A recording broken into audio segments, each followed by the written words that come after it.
सबसे पहले आप तो सबको अंडरलाइन करना है कि select the incorrect statement with respect to universal rules of nomenclature. तो इनकरेक्ट को आपको गोला लगाना है, तो आपके दिमाग में एक चीज़ रहेगी कि हाँ इनकरेक्ट मुझे लगाना है। इन वीडियो में मैं आपको गुरु मंत्र दूंगा कि आपको इस टेक्निक को अप्लाई करना है अपनी आने वाले मॉक टेस्ट के अंदर। लिटरली जितने भी मॉक टेस्ट बाकी है उसके अंदर आप इस टेक्निक को अप्लाई करोगे, आपको फायदा मिलने वाला है। ठीक, so hello everyone, welcome back to my channel Medico Pathan. I hope your studies are going well. ये वीडियो बहुत ज़्यादा इंपॉर्टेंट होने वाला है नीट 2024 स्टूडेंट्स के लिए, बिकॉज इसके अंदर मैं आपको एक ऐसी स्ट्रैटेजी, ऐसी टेक्निक बताऊंगा जिससे आपको बहुत ज़्यादा फायदा होगा। लिटरली आपको 60 to 70 मार्क्स का इंक्रीमेंट मिलेगा अगर आप जो मैं बताऊँ उस चीज़ को आप फॉलो करो, बिकॉज ये ट्राइड एंड टेस्टेड टेक्निक है और इसको मैंने खुद ने अपनी जब मैं नीट की प्रिपरेशन करता था उस समय मैंने खुद ने अप्लाई करा था और मुझे इससे बेहद फ़ायदा मिला। तो इसीलिए कई स्टूडेंट मेरे से पूछ भी रहे थे कि सर आपने कैसे क्वेश्चंस लगाए थे जो क्वेश्चंस आपसे आते नहीं थे, लाइक तो आप कैसे उनको हैंडल करते थे। तो वो सारी बातें इस वीडियो के अंदर मैं करने वाला हूँ। वीडियो एंड तक देखना, डेफिनेटली आपको फ़ायदा मिलने वाला है और जो स्टूडेंट्स इस चीज़ को फॉलो करेंगे उनको डेफिनेटली बहुत एस्केलेट मिलेगा दूसरे स्टूडेंट से। सो जो भी मुझे जानते हैं उनको पता है कि मैं सिर्फ पिन पॉइंट बात करता हूँ, कुछ भी इधर उधर की बात नहीं करते। जो काम की बात है सिर्फ उसी को अपन को आगे बात रखनी है। So before starting the video let me introduce myself. I am Pathan Farman Khan and I am currently pursuing MBBS from government medical college Wanaparthy Telangana. And like ये वीडियो में मैं आपको गुरु मंत्र दूंगा कि आपको इस टेक्निक को अप्लाई करना है अपनी आने वाले मॉक टेस्ट के अंदर। लिटरली जितने भी मॉक टेस्ट बाकी है उसके अंदर आप इस टेक्निक को अप्लाई करोगे, आपको फ़ायदा मिलने वाला है। ठीक है, तो मैं आपको बता देता हूँ कि आपको इसके अंदर कैसे करना है, तो उसको आपको बिल्कुल क्लियरली समझ में आएगा। तो सबसे पहले तो बात करते हैं भाई क्वेश्चंस कैसे आते हैं अपने नीट के अंदर, क्योंकि क्वेश्चंस की वैरायटी बहुत सारी आती है नीट एग्जाम के अंदर। क्योंकि पहले क्या था, सिर्फ वन लाइनर क्वेश्चंस आते थे, बट अब पूरा पैटर्न चेंज हो चुका है जब से NTA आया है। लाइक सबसे पहले वन लाइनर क्वेश्चन अभी भी आते हैं, पहले भी आते थे, तो वन लाइनर क्वेश्चन तो अभी भी हैं।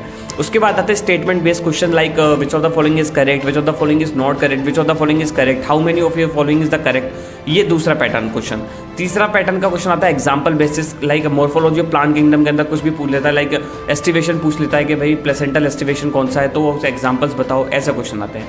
चौथा क्वेश्चन आता है match the following. Match the following आपको पता है कि चार ऑप्शन है, चार ऑप्शन है A और B, उन दोनों को मैच करना पड़ता है। आजकल थोड़ा सा उसको इंक्रीज करने के लिए उन्होंने इधर 4 ऑप्शन इधर 6 ऑप्शन कर दिए ताकि बच्चे को थोड़ा सा टाइम लगे, कन्फ्यूजन आए, इसीलिए उन्होंने मैच द फॉलोइंग में इंक्रीमेंट करा थोड़ा सा।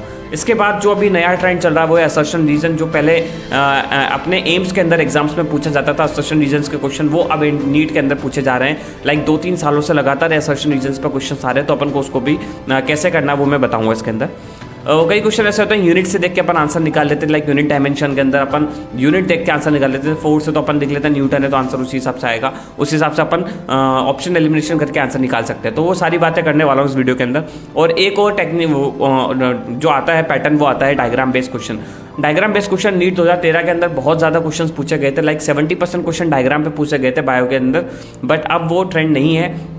बट हमें रेडी रहना है, क्या पता डायग्राम बेस्ड क्वेश्चन आ जाए तो हम उसकी तरफ से भी रेडी रहेंगे। ओके, तो हम बात करते हैं कि भाई आपको क्या क्या करना है। आप जब पेपर स्टार्ट करते हो तो आपको क्या क्या चीज़ों का ध्यान देना है और आपको कैसे अटेम्प्ट करना है आपका paper, mock test plus NEET दोनों के लिए बता रहा हूँ मैं आपको। ये नहीं कि ये सिर्फ चीज़ आप नीट के अंदर ही फॉलो करो और जो आपका जो नीट मॉक टेस्ट है उसके अंदर आप चीज़ों फॉलो नहीं करो।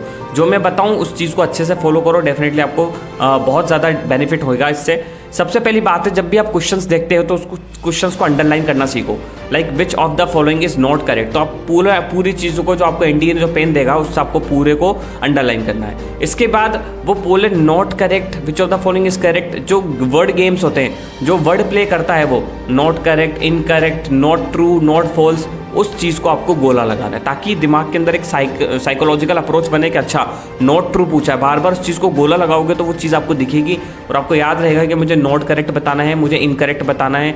ठीक है, ये आपको चीज़ अच्छे से याद रखनी है। इसके बाद आपको क्वेश्चंस कम से कम 1 से 2 बार रिवाइज करना है, ट्वाइस कम से कम पढ़ना है आपको कि क्वेश्चन मैंने सही तो पढ़ा है कि गलत पढ़ा है, क्योंकि कई बार क्वेश्चन अपन गलत पढ़ लेते हैं तो उससे भी अपन को पूरा क्वेश्चन गलत हो जाता है, तो वो चीज़ अपन को याद रखनी है।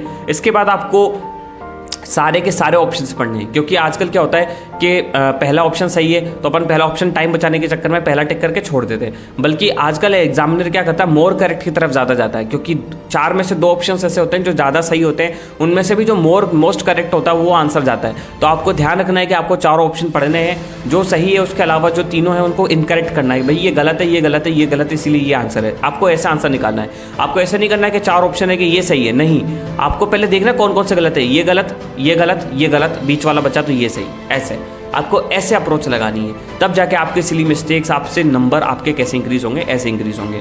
इसके बाद मैं आपको बता दूंगा कि आपको दो ऑप्शन अगर आपने एलिमिनेट कर दिए हैं तो आपको उन दोनों में से कैसे आंसर निकालना है। 4 में से अगर 2 ऑप्शन वाले हमने एलिमिनेट कर दिए तो आपके प्रोबेबिलिटी बहुत ज़्यादा हो जाती है कि वो क्वेश्चन आपका सही होए।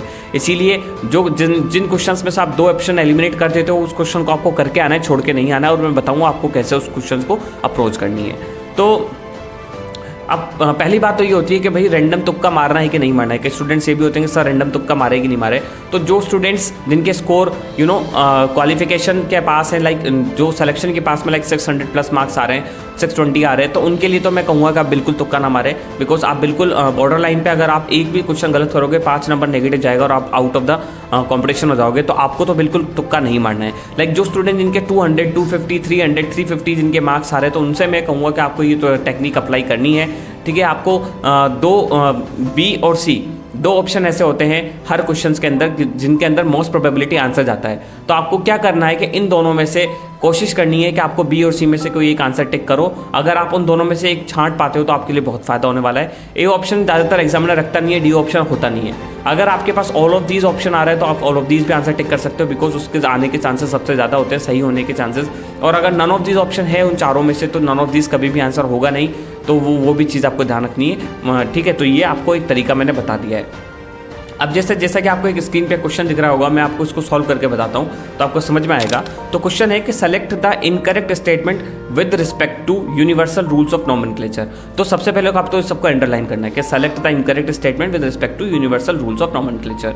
तो इनकरेक्ट को आपको गोला लगाना है, तो आपके दिमाग में एक चीज़ रहेगी कि हाँ इनकरेक्ट मुझे लगाना है। इनकरेक्ट के बाद पहला ऑप्शन क्या है कि biological names are generally in Latin and written in italics. तो ये तो सबको पता है कि सही बात है भाई, इसको सही है तो ये टिक कर दिया। ठीक है, आपको इनकरेक्ट बताना, ये चीज़ ध्यान रखनी है। दूसरा ऑप्शन पढ़ो, the first word in biological name represent the species while the second component denote genus. तो ये तो आपको पता है और मुझे पता है गलत ऑप्शन है, बट नहीं, हमें अभी भी फॉर श्योर नहीं है, बिकॉज हमने 2 ऑप्शन नहीं पढ़े, हमें 2 ऑप्शन भी पढ़ने हैं। 1 सेकंड ज़्यादा लग जाएगी, 2 सेकंड ज़्यादा लग जाएगी, बट ये आप फॉर श्योर हो जाओगे कि हमारा आंसर सही है। तीसरा ऑप्शन है both the words in biological name में hand written are separately underline. बिल्कुल कंफर्म लाइन सही है, टिक करो। चौथा ऑप्शन पढ़ो, रेंसिटी लाइन से एग्जैक्टली सेम है, तो बिल्कुल आप मान के चलो ये लाइन भी बिल्कुल सही है। तो बची कौन सी? Second line. तो आप बिल्कुल श्योर हो कि सेकंड ऑप्शन बिल्कुल गलत है और आप 100% आप गारंटी लेते हो कि भैया मेरा आंसर सही जाएगा, तो आपको इनर मोटिवेशन मिलेगा। तो आपको इस तरह से क्वेश्चन सॉल्व करना है, जो सही है उसको टिक लगाओ, जो गलत है उसको गलत लगाओ, फिर देखो ये गलत है इस वजह से इसका आंसर ये सही है, और ये सही है इसकी वजह से ये तीनों गलत हैं। ऐसे आप चलोगे, हर क्वेश्चन को प्रैक्टिस करोगे, आप जितने भी आपके मॉक टेस्ट बचे नीट के उसके अंदर आप इन सबको अप्लाई करो और डेफिनेटली आपको फायदा मिलने वाला है। जो मैं आपसे कहूँ इस तरह से अगर आप अप्रोच चलाओगे तो आपको फायदा मिलेगा। And if you have any query doubt you can ask me on my Instagram account @patiko और my Telegram account. I will try my best to give you all the answers of questions. जो students जुड़े हैं, पसंद आए video तो please ज़रूर like करना और अपने दोस्तों में शेयर करना। ऐसे ही इंपॉर्टेंट वीडियो मैं आपके पास लाता रहूँगा। And thank you so much for watching this video. All the best.